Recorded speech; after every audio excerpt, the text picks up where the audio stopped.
see this smash going in the net. We've seen it on a few occasions here. We see it again. Disgusted with the fact, Wee Kyung, and you can see the body language, he just hates it. And once again, it's another proof of the very, very defensive stance of the two Koreans, very far back on the court, not able to get up to that drop shot. And here we saw, once again, smash into the net by Wee Kyung, and it was the match point, and Korea is in to the semi-final, celebrating virtually on the floor. Lee Yong-dae, he loves it. It's the man back in action, and he loves it. And here we have confirmation of the first three matches of this afternoon.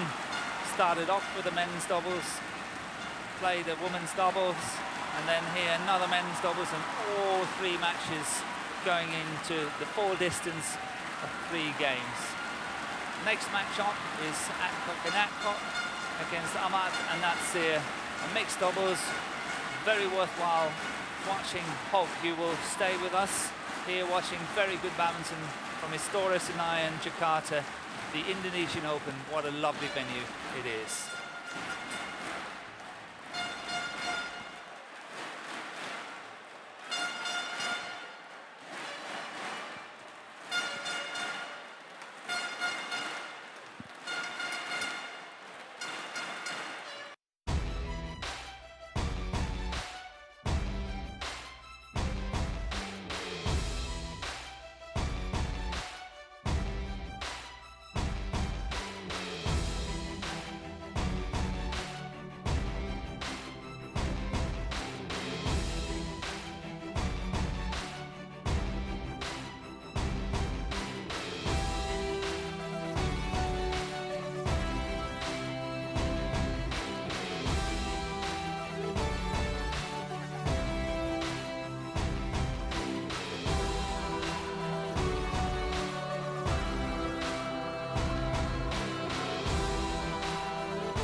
Well, my goodness me, what a day it has been so far today on quarterfinals day. Next up is mixed doubles, and Indonesia's world champions Tontowi Ahmad and Liliana Natsir are next on court. But looking at the Destination Dubai ranking list, they have gone down one place. They missed Japan last week. They didn't participate, presumably wanting to save themselves for this week, their home event in Jakarta. This pair, Mr. and Mrs. Adcock from England, well, they were quarter-finalists in Japan, and that means that they've moved up 2 places on the Destination Dubai list, up to number 8 from 10. We'll just listen to the welcome for Indonesia's world champions. They are the number 2 seeds, Tontowi Ahmad and Liliana Nasir. And as you can see, this is from the bottom half of the draw. And we already know that Zhu Chen and Ma Jin have got through that all-Chinese quarter-final. So the winner of the match we are about to watch will face Zhu Chen and Ma Jin in tomorrow's semi-final. Well, Mr. and Mrs. Adcock, disappointment for them last week. They were the number 2 seeds when they lost in the quarter-final stage. But I'm absolutely delighted to say that I've got sitting alongside me a very special guest, because a man who reached the final in Japan, Michael Fuchs, is with us for this mixed doubles. First of all, very warm congratulations on reaching your 2nd Super Series tournament final. Thank you very much, Jill, and thanks for having me here. It's a great honor for me to help you out here. Well, I'm very much looking forward to this, and I'm very much looking forward to hearing your insight into both these pairs. There you can see the world number 2s, the number 2 seeds. I can tell you that they have twice been in the final of the Indonesian Open. Twice they've been beaten. 2011 and 2012, one match short of the top prize. Their win-loss record for the year, well, they've only played 4 tournaments and they've won 2 titles, hence only 2 losses so far. They retained their All-England title, 3rd consecutive All-England title in March, and they followed that up by winning the Singapore Super Series event as well. Well, in the very first round here, the Indonesians beat the man sitting next to me, Michael Fuchs, and his partner, Birgit Michels.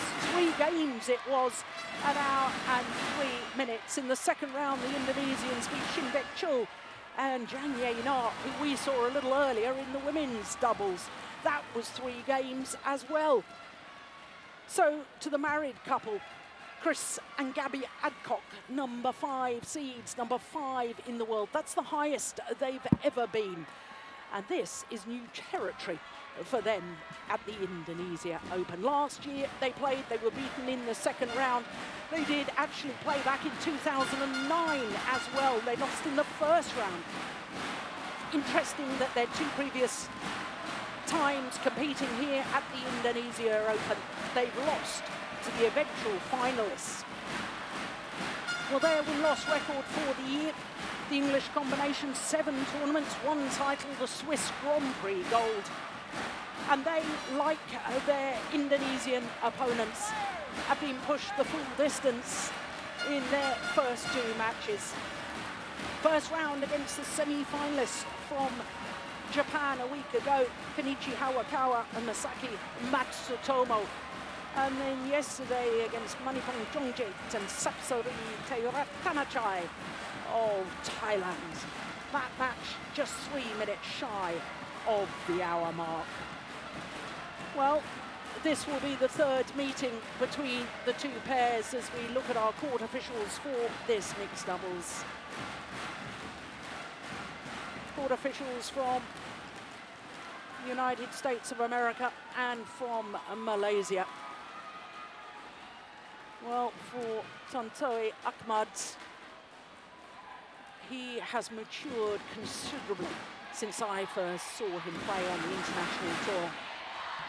For Liliana Nasir, 6 finals at her home event here in Indonesia. 2 times she's won titles. The mixed doubles she won back in 2005, 9 years ago. Can you believe that? And many people will be surprised to hear that she won here the women's doubles, the Super Series in Indonesia back in 2008 when she was playing with Vita Marissa.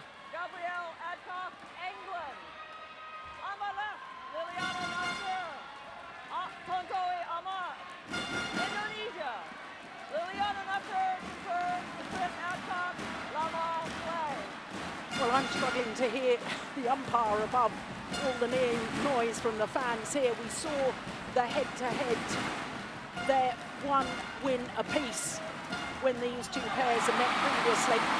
But Michael, I think it's significant that the last time they met, it was the English pair who won. That was in the quarterfinal of the French Super Series last year. But surely home advantage, in my mind, and possibly yours, puts the Indonesians as favourites today. Well, we'll have to see how Tantowi settles today. So far they're off to a good start, but I think he might be a little bit nervous as well because yeah, Liliana has proven that she can win this tournament, and so far he did not manage to win it, and I think he's very keen on winning the title here. So yeah, this can also be in favor of the English. Of course, the home crowd will be a big factor here. Yeah, it's a very interesting point because, of course, all the pressure heaped on the Indonesians. The home fans expect.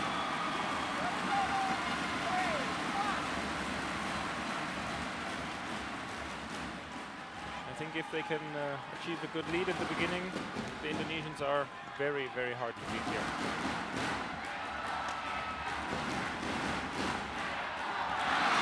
Now, of course, when you played them in the first round, you lost the opening game, but came back strongly in the second, forced a decider. Obviously, you will know tactically how to beat them then. Yeah, I think so, but actually we did not really beat them. We lost in the end. Yeah. But we have beaten them before, so they have some weaker points, of course, but in general, they're a very, very good couple. Yeah. Well, I don't want to push you to say something that you don't want to give away your secrets tactically. I can fully understand that. But let me just suggest that in my mind, Liliana Natsir has beautiful, beautiful control at the front of the court. Yes, definitely. And therefore, that's her strength. So presumably, tactically, if you're playing against them as a pair, you've got to push her away from where she's best. So yes, push her away from the net. Definitely. She has great control. She has, yeah, she knows where to put the shuttle, and she's always ready for the quick ones to her. So it would be a good idea for the English pair to get her moving, to move her around the court, and yeah, maybe get Tantowi involved in bad situations for him. He's a really quick player. He can hit very hard. So try to play sharp, hard shots to him is not that a great idea. So this one was a very good idea from Chris. Just put it behind Liliana. So just take the pace off the shuttle. Exactly. Yeah. Yeah. I can see that. That's beautiful.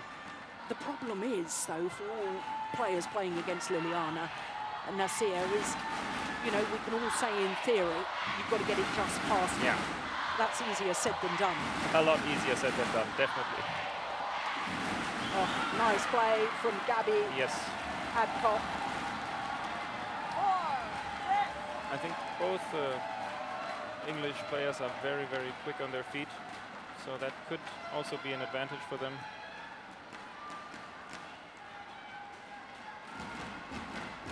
Yeah, now, I can tell you what that tattoo is. It's a date of birth.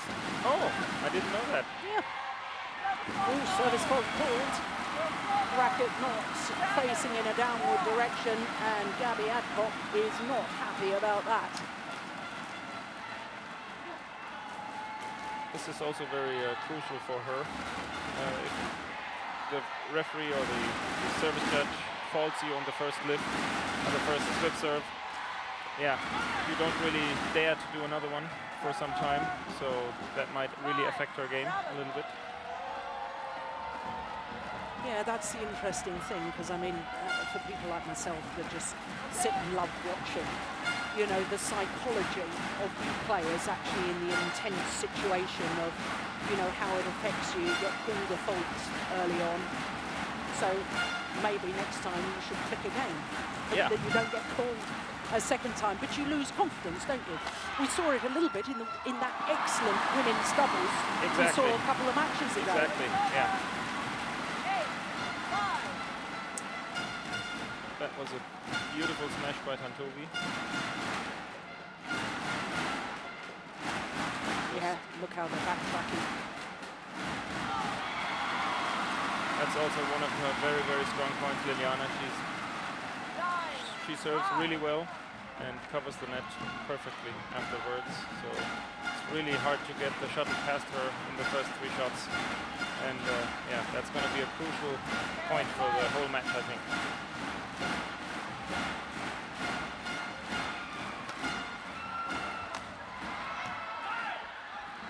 It's gone wide. Good switch up of angle from the left-handed Chris Adcock. And the English are still fighting back. They're not giving in the 6-9. So everything is still open in the first set. Oh, a long way off this being decided. Oh dear, that wasn't a good serve. And again, Liliana takes the control at the net. Very, very well played by her. And instead of pushing it again hard, she just blocks it and forces Gabby to make a difficult shot, which she's not able to do in this situation. Pushed it wide. And therefore the world champions to the mid-game interval with a 5-point advantage. Comfortable lead, just 6 minutes played.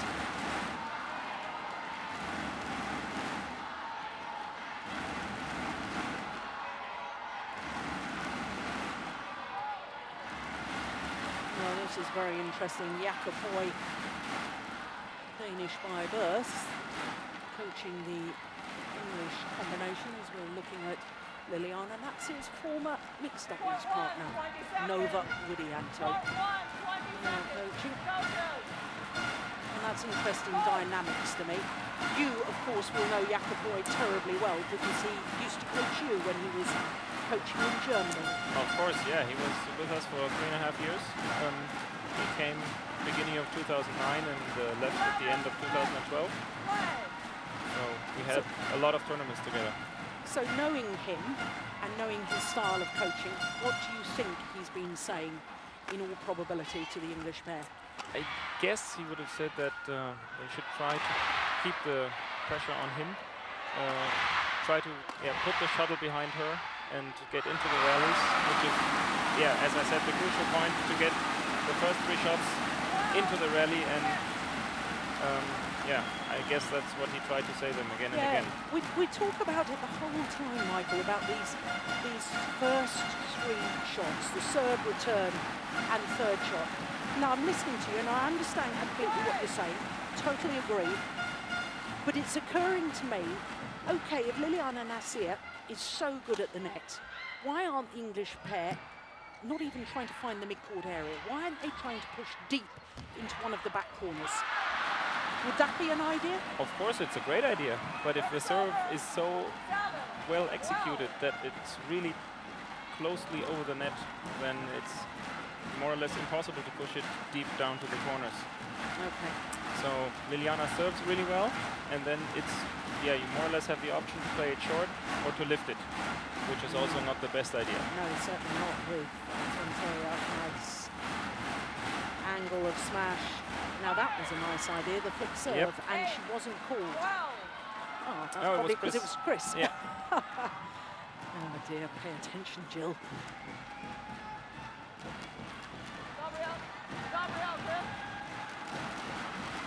Court being knocked after that little tumble by Tantovi Ahmad, 26 years of age, but they'll turn 27 next month. No both the Indonesian players older than this.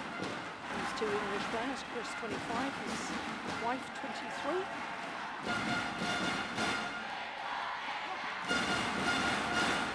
Both English players were very good players at the extremely young age.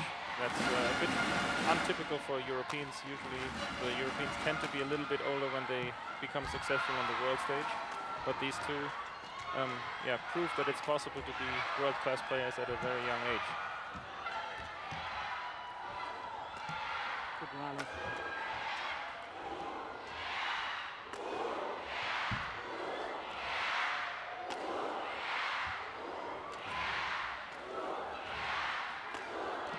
It's a very good rally.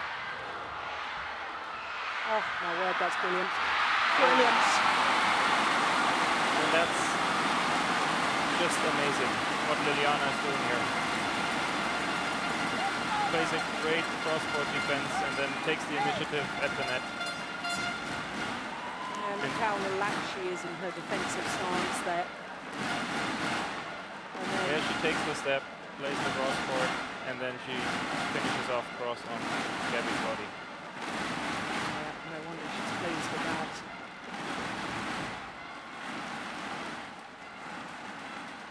So 5-point advantage now.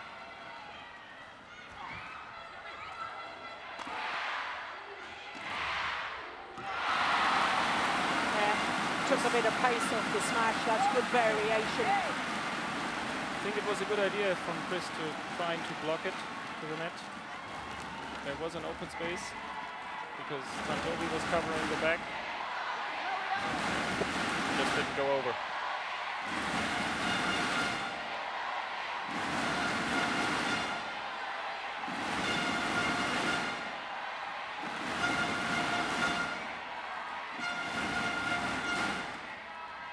Look at that again. That is brilliant. Absolutely brilliant. Well, there's a very good reason why Liliana Nasir has become the first female badminton player to win 3 mixed doubles world titles.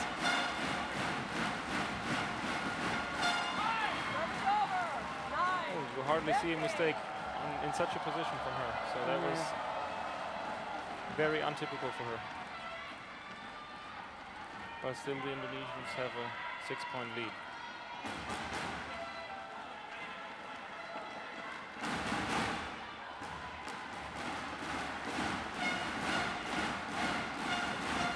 And Gabby really flicked it again and was not faulted this time. Well, she wasn't even watching there, virtually given up on the rally. Yeah. But Tantowi Ahmed finding the net. Yeah, his string broke, I think. Yeah. Yeah, she was trying to cover her body. Ducking down.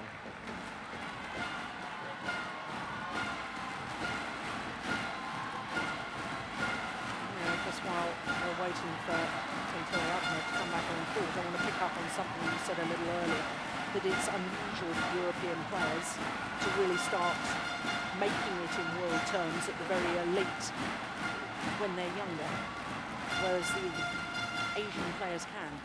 Is there a logical reason for that?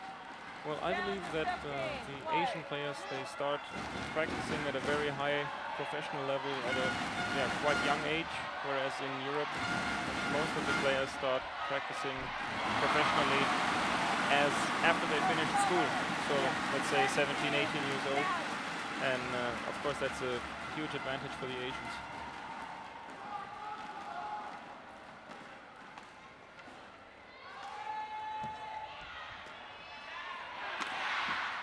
Oh my goodness. Liliana Nasir is on fire. She's technically extremely gifted.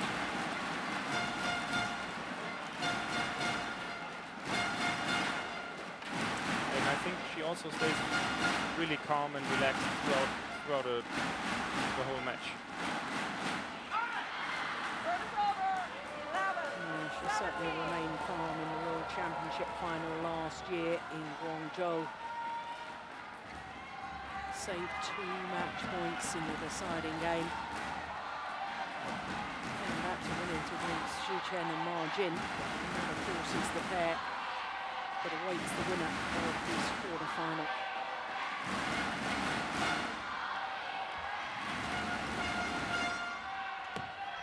Now it's well taken by Gabby Adcock. She was really early on this shot.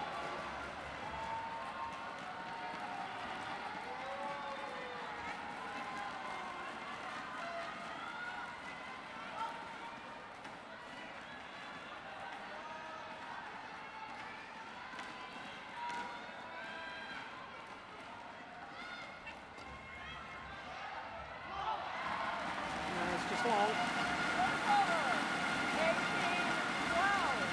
We're back to a 6-point lead for the Indonesian couple.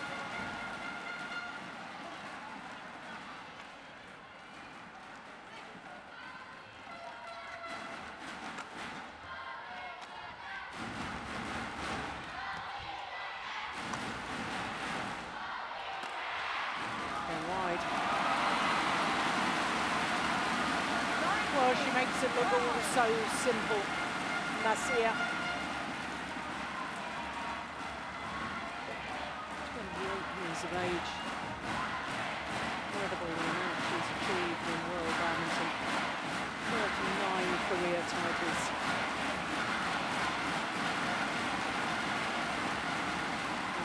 Good serve again. I think that was a good idea from Gabby to just get her out of the game a little bit. But Kantovi was too strong in this rally. So game points have arrived. Just 16 minutes into the match.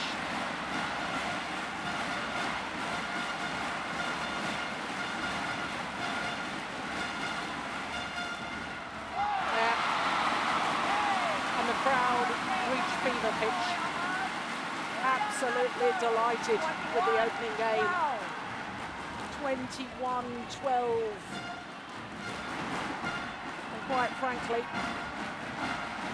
they made it look as if they were only at a canter. Everything that Liliana Nasir was trying seemed to be working. Their confirmation of the score, 21-12. And the world champions, 1 game to the good.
Okay, David. So the players asked for a turn to court. It was interesting that after Jakob Boy had actually given his coaching, then there was a little afterthought because Gabby had got when she had another quick word with him while he was sitting in his coach's chair. So the world champions, that opening game, 21-12. Liliana Nasir and Tantoy Ahmed. Well, the English combination, they have never been in a Premier Super Series semi-final. They're going to have to change their game, somehow find a way if they're going to achieve that first semi-final here at the Indonesia Open. Quite convinced that Jakob told them they should try to get the initiative somehow in the game. They should try to, lay down themselves instead of lifting throughout the rallies. But so far, the Indonesian pair was just too strong.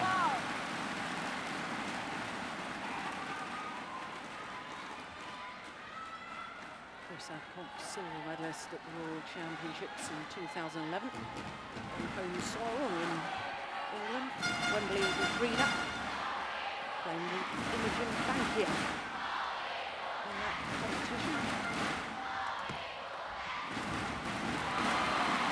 Do you know, I'm watching this, Michael, and it keeps going through my head. What you've said, what you think Jakoboi has said, and yes, take the initiative, take a bit of pace out. But every time they seem to be trying to do it, they seem to be trying to do it too well. And they're almost under this self-imposed pressure that they feel it's got to be perfect, otherwise they're not going to win the rally. They shouldn't be trying to make it perfect. Yeah, definitely. I mean, they're really trying hard, but sometimes it just happens that if you try too hard, you make too many mistakes. So first of all, play the shuttle over the tape, and then we'll see what happens. Yeah. Because right now the Indonesians are attacking more or less all the time, and the English are only defending, and usually that's not a good sign.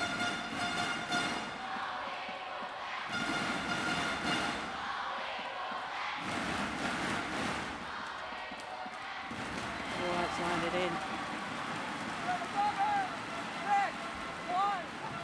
And Ahmad Tantowi is really dominating the midcourt as well at the moment. He's pushing hard on most of the shots because he has a good position to play it down.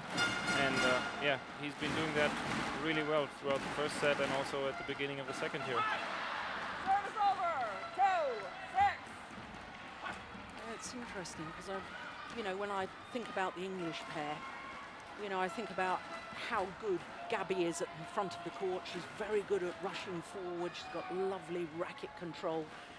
And what you've just said about Tantowi Ahmad, I've always thought about Chris Adcock.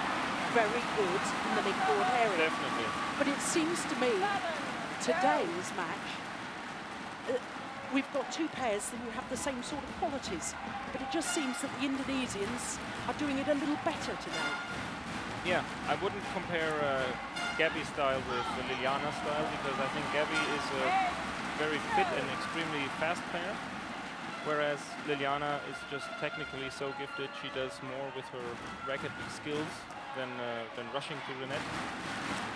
But yeah, Chris and Tantowi are certainly comparable players. And then so far, the player that is attacking more often is leading or winning. Yeah, I always, whenever I'm watching matches, sometimes in the past we've watched women's doubles, and I keep saying to myself, why on earth are they defending? Because doubles is all about the attacking play. And mixed doubles, I'm convinced tactically is probably the most complex of I would agree. All 5 disciplines.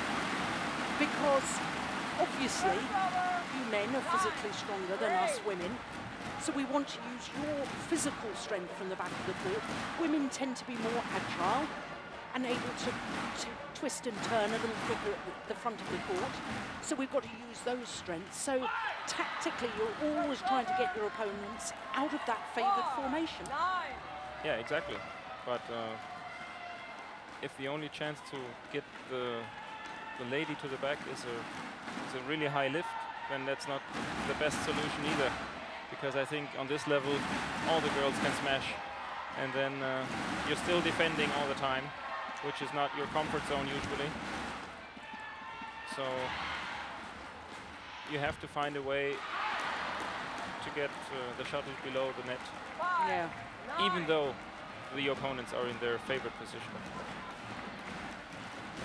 I do find that very interesting, because we've talked for years about the defensive play of the women improving so much that somebody like Liliana Nasir can defend any smash in the world from any man.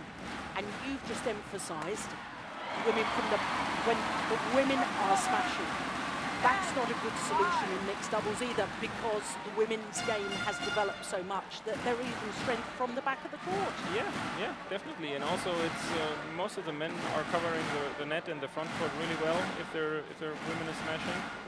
And yeah, it's not the best solution either. No.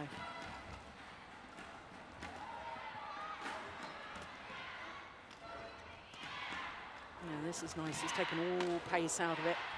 The first few shots, good work. Oh no, that's not possible, surely. Great defense by Tantovi. As the rally was in progress, I said how well Chris Adcock was doing. He'd mixed up the pace. He was keeping it simple, keeping it going down. But what on earth do you do against a shot like that? That is phenomenal from Tonto Ahmad. And they thoroughly deserve their 6-point advantage at the mid-game interval of game number 2. Well, he's got his work cut out as Jakob Boy. Yeah, now looking at his gestures, Michael. 20 seconds. Yeah, stick with it, he's telling Gabby. Yeah, stand up. Don't be intimidated. England, thank you. I think he wants her to try to really get the best out of Liliana at the net and really force her to make some easy mistakes maybe, or force Liliana to lift. So move forward all the time. I think that's what he just signalized and told her. Well, English pair need to do it sooner rather than later. Because at the moment, with a 6-point deficit, or if you're an Indonesian fan, a 6-point advantage.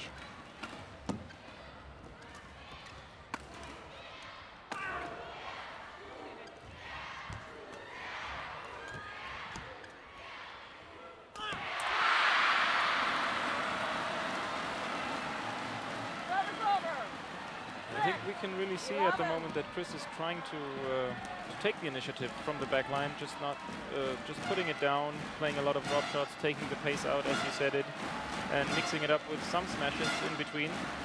And yeah, it worked for this point.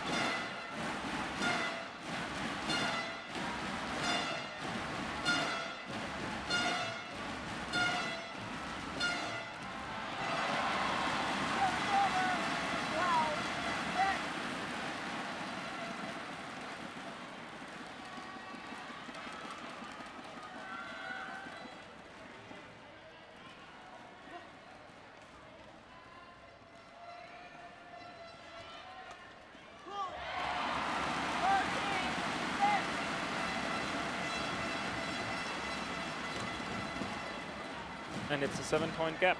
Yeah. I know in the final last week, Michael, when you were playing against the Olympic champions, Zhang Nang and Zhao Yunlei, I know you tried to take the pace out of the shuttle. I was commentating on that, and I thought that was very clever play. But here you are. You're in a match situation as you were last week. You're down. You know what you're supposed to be trying to do. What do you, Michael Fuchs, say to yourself when you're in this sort of situation that the English pair are in right now? What's your philosophy? What's your mindset right now? In a situation like this, I would just try to relax and enjoy the game. It's great to play here. It's a really awesome atmosphere. The crowd is going crazy all the time, and it's a privilege to be allowed to play here. So in a situation like this, I would just try to relax and keep on going. A very wise man. Thanks. Enjoy the moments. Yeah.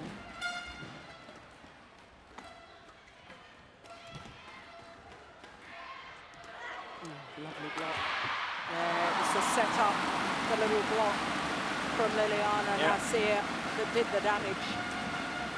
I think Liliana is so clever, and she felt that Chris is going to play more blocks instead of going in hard, and took the step forward, And yeah, she was in the right position, and she was not guessing it right, but she knew that it was coming, so she could open the gap for, or set it up for Tantovi's smash. It's drifted wide. An 11-point advantage now to the Indonesian world champions. I think it was not a bad idea from Gabby to try to take the speed out of the first 3 shots, but unfortunately for her, it went out. 17.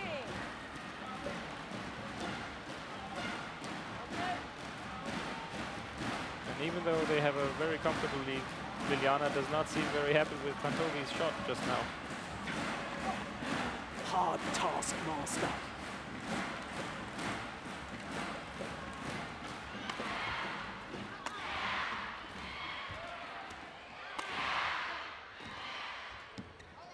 It's going wide. Well, they're managing to keep it away from Liliana Nasir. Yeah, but on the cost of lifting it. Yeah, which is not a good solution. No. 7.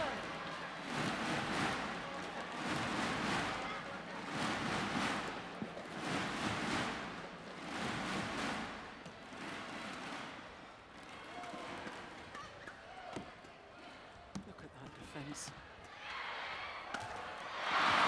Yeah. Calm as you like. Liliana Nasir's defensive shot. 19. 7. And I'm sure Chris Adcock feeling he had to hit something extra special to make the winner. And in trying to make it extra special, he made the mistake. And now the crowd really comes in again. Yeah, I love it. Absolutely love this arena. Love the Indonesian fans, the atmosphere. And let me tell you, there'll be a very, very loud cheer when Indonesia win just 1 more point.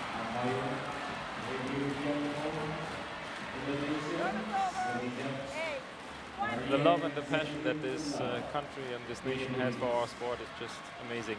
Yeah, it's a must for all badminton players to experience playing here. Oh, my word. Well, the final shots summing up Liliana Nasir's day. Everything she touched turned to gold. A wonderful performance by the Indonesian world champions. And quite frankly, the way they played today, I don't think any pair in world badminton, and I do mean any pair, would have beaten them. That was sensational. And for the English combination, Mr. and Mrs. Adcock, well, they will, I know, be disappointed with their performance. But sometimes you just play against players who are playing better than you. And I think that was the situation today. 21-12, 21-8 in just 31 minutes. Well, the fans do indeed celebrate. Michael, it's been an absolute pleasure to have you sitting alongside us. I do hope you'll come and visit us again in the future sometime, because your insight into mixed doubles and the thought process of a current elite player, invaluable. Thank you very much, and yeah, thanks again for the invite, and I'd be happy to come here again. Excellent. Well, let's enjoy some of the highlights. Well, most of the highlights, I have to say, came from the racket of Liliana Nasir. But there's 2 players that always need to make a good doubles partnership. So let's not underestimate the influence of Tontowi Ahmad's.